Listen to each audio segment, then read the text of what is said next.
यशस्वी गृह मंत्री श्रीमान अमित शाह जी से मुलाकात के दरमियान मध्य प्रदेश में सहकारिता के क्षेत्र में भी काफ़ी काम की गुंजाइश है और ख़ास करके पशुपालन और दूध उत्पादन को लेकर के मुझे इस बात की प्रसन्नता है कि मध्य प्रदेश सरकार यशस्वी प्रधानमंत्री श्रीमान नरेंद्र मोदी जी के नेतृत्व में कदम से कदम मिला करके विकास के मामले में आगे बढ़ रही है।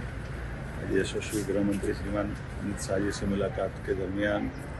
मध्य प्रदेश में सहकारिता के क्षेत्र में भी काफ़ी काम की गुंजाइश है और ख़ास करके पशुपालन और दूध उत्पादन को लेकर के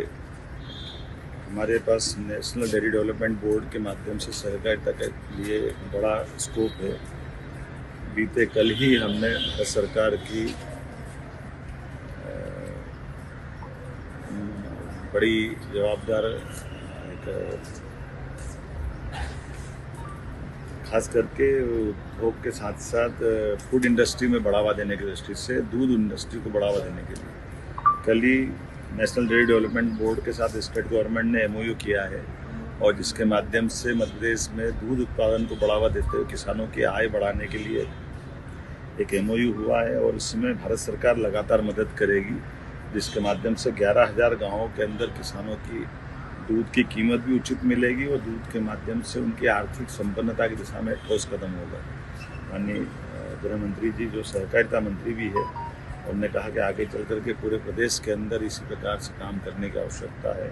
और अपने किए गए कामों से उन्होंने जब मैंने अवगत कराया, खासकर इन्वेस्टर समिट जो हम लगातार कर रहे हैं, जो रोजगार और उद्योग को बढ़ावा देने के लिए मध्य प्रदेश की आर्थिक दशा में बदलाव लाएगी, इसी प्रकार से मैंने उनको धन्यवाद दिया कि हमारी सोयाबीन की फसल के लिए जो सरकार का समर्थन मूल्य है उस पर किसानों को लाभ मिलेगा 4,892 रुपये में, तो ये उनकी स्वीकृति मिली। कृषि मंत्री जी ने भी इस पर सहमति दी और मैं अभी पीयूष गोयल जी के वहाँ जाने वाला हूँ। कुल मिलाकर के किसानों की बेहतरी के लिए जो बेहतर हो सकता है वो लगातार हमारी सरकार काम कर रही है। मेरी अपनी ओर से माननीय मोदी जी और माननीय अमित शाह जी सहित सभी मंत्रियों को। सर, सोयाबीन के अलावा कुछ और फसलों पे आप लोग MSP देंगे, जैसे गेहूं की बात हो रही है और भी चीज़ें बढ़ाएंगे उस पे आप? हमने तो MSP के अलावा और भी सारी चीज़ें स्टेट की तरफ से और भी लागू की है और कुल मिलाकर के कृषि आधारित इंडस्ट्रियाँ भी आ जाए ताकि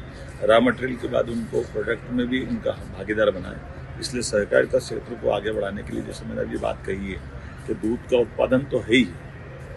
लेकिन दूध के उत्पादन के साथ साथ दूध के बाद बनने वाले उत्पाद में भी सरकार के माध्यम से किसानों की भागीदारी बढ़े। इसलिए सहकारिता के क्षेत्र को मजबूत करने के लिए बहुउद्देशीय संस्थाओं के गठन की दिशा में हम 11,000 गाँवों के अंदर ही समितियाँ बनाने वाले, जिसके माध्यम से